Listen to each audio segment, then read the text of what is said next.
right, y'all, this is Billy from Perma Pastures Farm, but as you can tell, I'm not at my farm, I'm at his farm. And if you don't know who this is, you need to know. You've seen me wear a couple of his shirts in the last couple of videos, and we're out here at one of the festivals that basically it's happening at his place. Folks, this is one of the people that it's been a real joy and an honor to get to meet and know and learn from and apply a lot of the things that I've gotten from him. So here we are at SOE, and if you don't know what that is, we're going to put a link down below so you can find it. This is John from Special Operations Equipment. What's up, my man? What's up, man? What's up? Your farm's prettier. I don't know about all that, but he is definitely more tactical out here, and this is really something, man. Well, you want to give everybody a kind of overview of what you have going here, and then we'll get into what you have going on here. Let's tell them what it is, right? So often you hear people say, I can't have a homestead, or I can't do farming, or I can't do food production because, and then they throw you the reasons, right? So we're standing on 10 acres of property.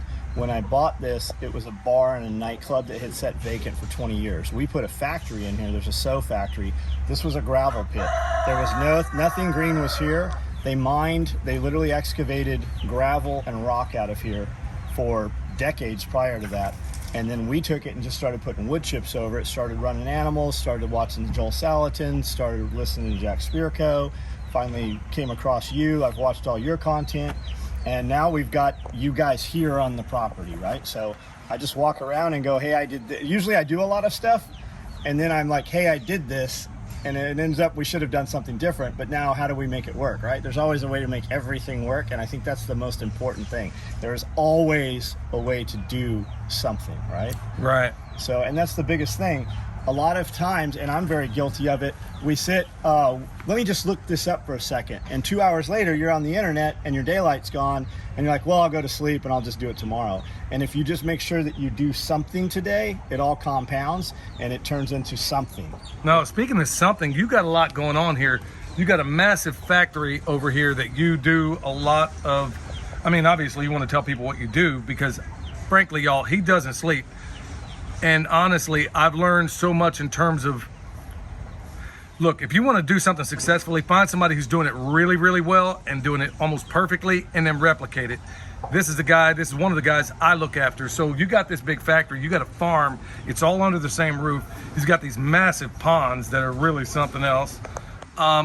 How are you able to manage it? Because every other day somebody's telling me I don't have time for that. So 17 minutes a day is what it takes to actually, I have probably close to 600 heartbeats on the property right now. Those are live animals, and they don't care whether you want to get up in the morning. But it takes 17 minutes to move chickens, move rabbits, feed all these animals. It's 17 minutes if I don't film and I'm not messing around. It's 17 minutes out of each day has to happen. Anything beyond that is a bonus. So if we're planting more whatever we're planting, or we're moving baby rabbits around and putting them on grass to cut feed, we have a lot of dogs here. We use fences to contain dogs, and we use dogs to keep predators out. And we feed all of our dogs almost 100% meat, and we grow all that meat on the property. We feed them chickens, we feed them rabbit, and then we supplement with guts and stuff from butcher shops and stuff. But everything we do, for the most part, we were always crazy survivalists back when it wasn't a bad word, right? And then now we just kind of call ourselves homesteaders, but I think that's the ultimate goal of a survivalist, is to be a homesteader. That's right. And we have all these terms and words and all this stuff, but if you look back 100 years ago, you know, Grandma, she just called it Tuesday. It was just normal stuff. And if you talk to any farmer, farmers are doing that stuff every day.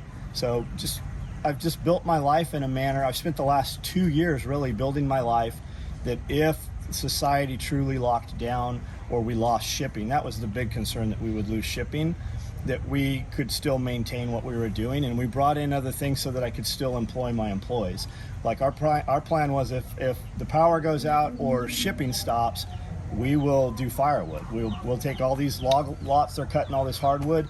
We'll take the remaining pieces with an excavator, put them on a tractor, bring them back here, we'll cut them. We brought in a wood processor, we brought in a method to handle so that we would just touch the wood less. I don't even know anything that burns wood that puts off heat. I mean, I have fire rings and stuff, right, but there's no furnace, there's no wood burning stoves. But that was something we could do to continue to employ our guys who have moved here to work with us and for us. and food production. We brought in row houses and rabbits. I call it meat on the hoof. We have a chef and we have guys that prepare awesome meals and stuff here. So we're really spoiled, but we can always scale, right? So keeping those rabbits alive, keeping these chickens alive, we're pulling about 100 to 120 eggs every day. So much so we feed them back to the birds. We send our employees home with a dozen and a half eggs every day if they want. So it's just. What I find astonishing is, folks, when we go inside his facility, it's immaculate. It's awesome. There's even something of a museum and a living space all in the same place. But if you had to be an employee and you had to work somewhere, of all the places I've ever even heard about in my life, this is the place to work. I mean, you even let your people work out on the clock, right? Yeah, and you feed them too. We feed anybody that wants to eat, breakfast and lunch. And then the gym is here. You can work out on your lunch break, and you can show up early and work out, and you can stay later and work out. Like, that gate opens at 6 almost every morning, and it closes at 8 or 9 o'clock at night.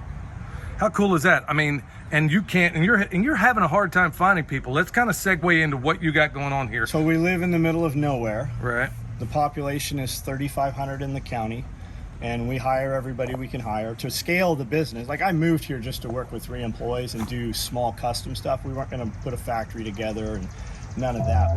We moved here just because you could live off the land. But with social media, getting on social media and growing all that, we need to scale, but we would have to move, and I'm not moving. So we spent the last 2 years of our lives that we could just not do that anymore if we had to. Now, what brought you to we're here also, if you don't know, and you're wanting to come down here, there is a festival going on. It's a self-reliance festival. And folks, I've been doing this sort of thing for years. I've been around this thing for years, and it hasn't even officially, we did the pig butchery a little while ago. There was another class going on at the same time, as I understand it. What brought you into that space? I mean, you're already a successful businessman. You're already successful at so many things. What made you want to add another feather into your cap regarding putting a festival together like this? So I don't really get credit for that. So we have parties a couple times a year. We have about 900 people show up literally from around the world. We've got belt-fed machine guns and food trucks and live music and bands, like real bands that everybody knows.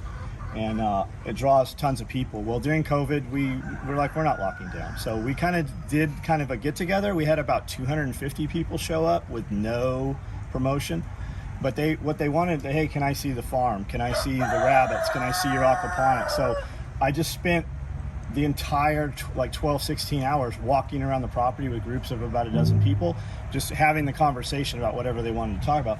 And I come in and Amanda's like, you look tired. I go, I am beat. I don't know why. She goes, you've been running full speed. Like, those people couldn't even keep up with you all day. So I got with Nicole and I'm like, hey, Jack's doing his thing with the TSP, with the Survival Podcast. He's doing his meet and greets and his workshops, and Nicole's doing them. I go, maybe we should do something. She goes, how involved do you want to be? I go, I want you to do all the work, and I want to take the credit. And I said, I just want to do it here.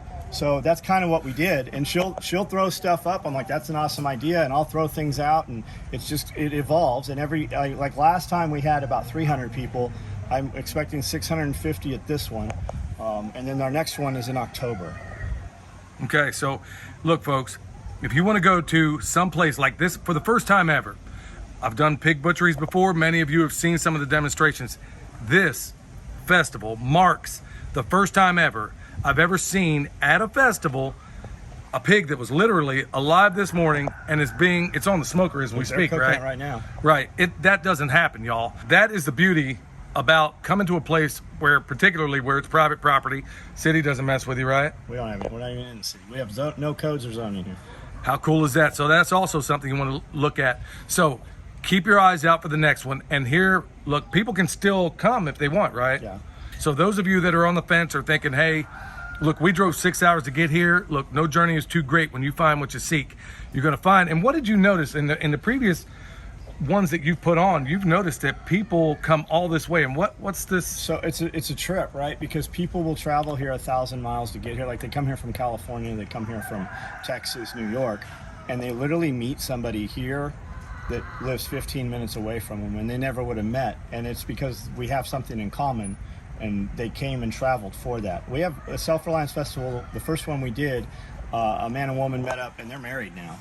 They didn't know each other until the first festival. So it's just community. I think if you do what you believe in and you're doing good things, people want to be a part of it, and then that grows. How cool is that? All right, y'all, this weekend, Self-Reliance Festival, get out here. It's going to be going Saturday and Sunday, right? Yes. We started, we're Friday, so. You can camp on site here, free camping, just show up. How cool is that? All right, y'all, so come here, check it out. If you're not there already, find your way here. If not, get to the next one. It seems like you're adding more and more to each one, right? We're always trying to add value. All right, y'all. And it's projects. Like, we have everything you've ever seen on one of our YouTube channels. It's here. It's not some stuff we talked about or pretended to do. There is evidence of it, and if you want to have the conversation you ask me about it, I will take you right to it, and we'll show you what worked and what didn't work. Now, John also has a YouTube channel. We'll link it down below. You can probably even find it up there.